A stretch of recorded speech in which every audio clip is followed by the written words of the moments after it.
কোনো সিকিউরিটি লাগবে না, শুধু আমাদেরকে যদি কেউ গুলি করে মেরে ফেলে তাকে যেন ধরে বিচার করা হয়।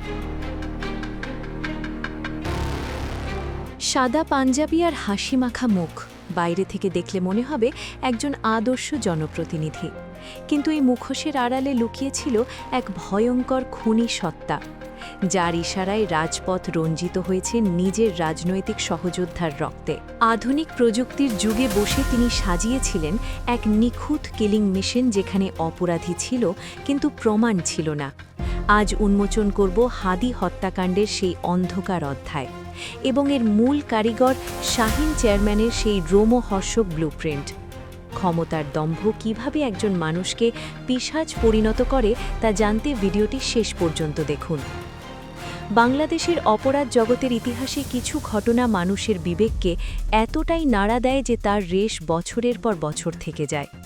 হাদি তার তাণ্ডটি ছিল ঠিক তেমনই এক নারকীয় ঘটনা, যা কোনো আকস্মিক রাগের বহিঃপ্রকাশ ছিল না, বরং ছিল একজন ঠান্ডা মাথার খুনি বা মাস্টারমাইন্ডের সুদীর্ঘ সময়ের পরিকল্পনার ফসল।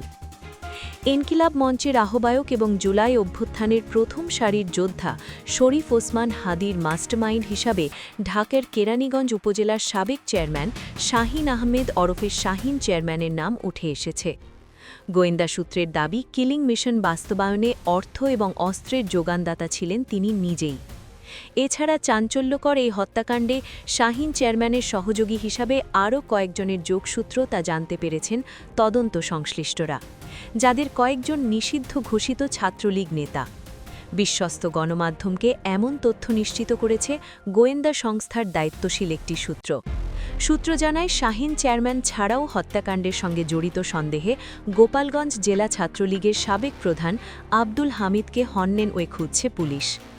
প্রাপ্ত তথ্য অনুযায়ী হাতির উপর হামলার পর ঘাতক ঢাকা থেকে সীমান্ত পর্যন্ত পালিয়ে যেতে সহায়তা করেন।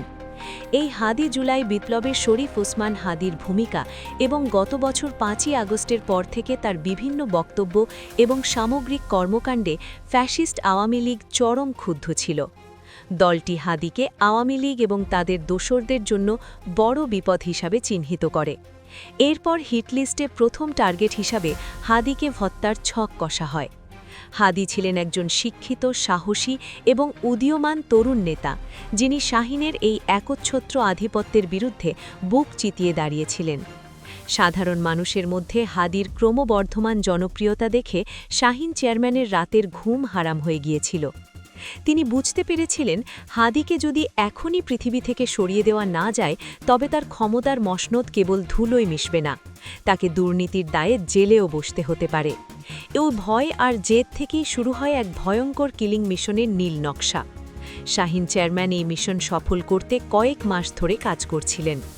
একজন ধূর্ত মাস্টারমাইন্ডের মতো তিনি জানতেন যে সরাসরি নিজের ক্যাডারদের ব্যবহার করলে সহজেই পুলিশের নজর তার উপর পড়বে। তাই তিনি বেছে নিয়েছিলেন এক জটিল কৌশল। তিনি অত্যন্ত গোপনে বাইরের জেলা থেকে আসা পেশাদার খুনিদের সাথে যোগাযোগ করেন, যাদের সাথে এলাকার মানুষের কোনো জানাশোনা নেই। এই ভাড়াটে খুনিদের সাথে যোগাযোগের জন্য তিনি ব্যবহার করতেন একাধিক এনক্রিপ্টেড মেসেজিং অ্যাপ এবং ভুয়া নামে তোলা সিম কার্ড। তদন্তের পরে দেখা যায়, এই মিশনের জন্য তিনি কয়েক লাখ টাকার একটি বিশেষ তহবিল তৈরি করেছিলেন। শাহিন চেয়ারম্যান কেবল হুকুম দিয়ে শান্ত থাকেননি, তিনি নিজে কয়েক দফা খুনিদের সাথে গোপন আস্তানায় বৈঠক করেছিলেন এবং হাদির প্রতিদিনের রুটিন বুঝিয়ে দিয়েছিলেন। তিনি খুনিদের অভয় দিয়ে বলেছিলেন যে কাজ শেষ করার পর তাদের নিরাপদে সরিয়ে নেওয়ার এবং মামলা থেকে বাঁচানোর দায়িত্ব তার নিজের। ক্ষমতার নেশায় মত্ত শাহিন বিশ্বাস করতেন যে আইনের হাত তার নাগাল পাবে না। তাকাণ্ডের দিনটি ছিল শাহিন চেয়ারম্যানের জন্য এক অগ্নি পরীক্ষা। তিনি নিজে উপস্থিত একটি শক্ত প্রমাণ বা অ্যালিবাই তৈরি করতে ওই দিন সকালে একটি সরকারি সেমিনারে যোগ দেন এবং সারাদিন ব্যস্ত থাকার ভান করেন। কিন্তু তার পকেটে থাকা গোপন মোবাইলটি বারবার বেজে উঠছিল। পাশে ছিল তার প্রধান জল্লাদ, যে প্রতি মুহূর্তের আপডেট দিচ্ছিল। হাদি যখন বিকেলে কাজ সেরে একা ফিরছিলেন, ঠিক তখনই পূর্ব পরিকল্পনা অনুযায়ী ঘাতক দলটি তাকে ঘিরে ফেলে। দিন দুপুরে জনাকীর্ণ রাস্তার মোড়ে হাদিকে যেভাবে নৃশংসভাবে গুলি করে খুন করা হয়, তা ছিল মধ্যযুগীয় বর্বরতাকেও হার মানানো। শাহিনের নির্দেশ ছিল পরিষ্কার, যাতে হাদির বেঁচে থাকার বিন্দুমাত্র সম্ভাবনা থাকে।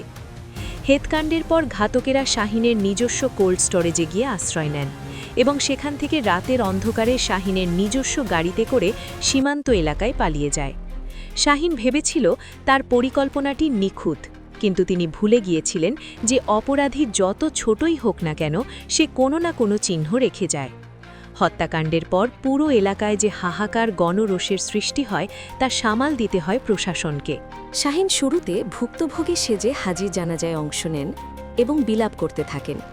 তার এই নিখুঁত অভিনয় দেখে অনেকেই শুরুতে তাকে সন্দেহ করেনি, কিন্তু তদন্তের ভার যখন বিশেষায়িত গোয়েন্দা সংস্থার কাছে যায় তখন জট খুলতে শুরু করে।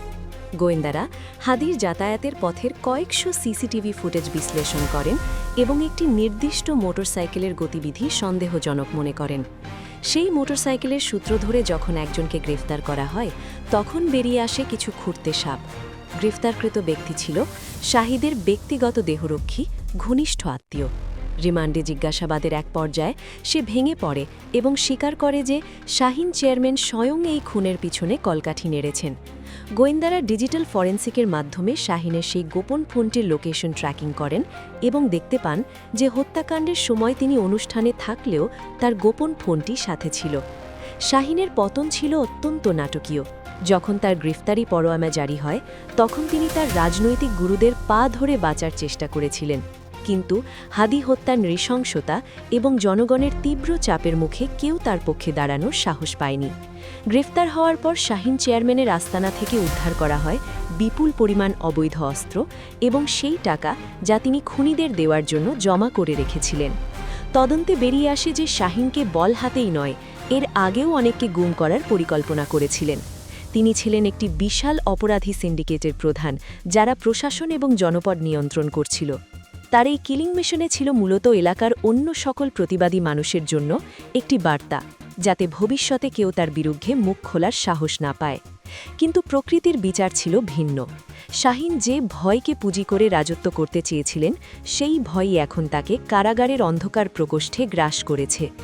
এই পুরো ঘটনাটি আমাদের রাজনৈতিক সংস্কৃতির এক কর্দমাক্ত দিক ফুটিয়ে তোলে, যেখানে চেয়ারম্যানের মতো দায়িত্বশীল ব্যক্তি ঠান্ডা মাথায় নিজের কর্মীকে হত্যার পরিকল্পনা করেন, সেখানে সাধারণ মানুষের নিরাপত্তা কোথায়? এই প্রশ্নটি বড় হয়ে দাঁড়ায়। হাদি হত্যাকাণ্ড আমাদের শিখিয়ে যায় যে ক্ষমতার মদমত্ততা মানুষকে কতটা নিচে নামতে পারে।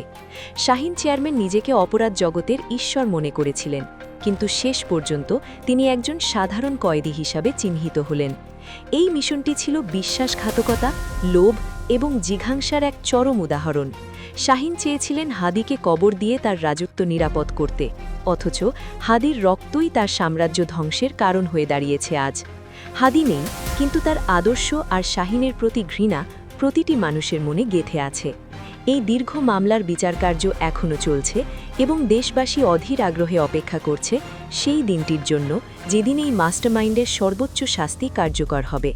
হাদি হত্যাকাণ্ডের এই কালো ইতিহাস যুগে যুগে মানুষকে মনে করিয়ে দেবে যে অন্যায় করে কেউ কোনোদিন টিকে থাকতে পারেনি এবং পারবে না। সত্য যেমন সূর্যের আলোর মতো প্রখর, অপরাধের পরিণতিও ঠিক তেমনই অবধারিত। শরীফ ওসমান হাদি হত্যাকাণ্ড কেবল একজন ব্যক্তিকে সরিয়ে দেওয়া নয়, বরং এটি ছিল একটি রাজনৈতিক ষড়যন্ত্রের চূড়ান্ত রূপ। শাহিন আহমেদের মতো অপরাধীরা যখন রাজনীতির লেবাস পরে প্রশাসন এবং জনপদ নিয়ন্ত্রণ করে, তখন বিচারহীনতার সংস্কৃতি জেঁকে বসে। বর্তমানে আইন শৃঙ্খলা বাহিনীর কঠোর অবস্থান এবং তদন্তের অগ্রগতি সাধারণ মানুষের মনে ন্যায় বিচারের আশা জাগিয়েছে। তবে মূল হোতা দেশের বাইরে থাকায় তাদের ফিরিয়ে আনা এবং দৃষ্টান্তমূলক শাস্তি নিশ্চিত করাই এখন বড় চ্যালেঞ্জ। কেরানীগঞ্জের সাধারণ মানুষ এবং হাদির পরিবার এখন তাকিয়ে আছে প্রশাসনের দিকে, যাতে করে শাহিন চেয়ারম্যান ও তার সহযোগীদের সকল অপরাধের সঠিক বিচার হয় এবং দেশ থেকেই রাজনৈতিক মাফিয়াতন্ত্র নির্মূল হয়।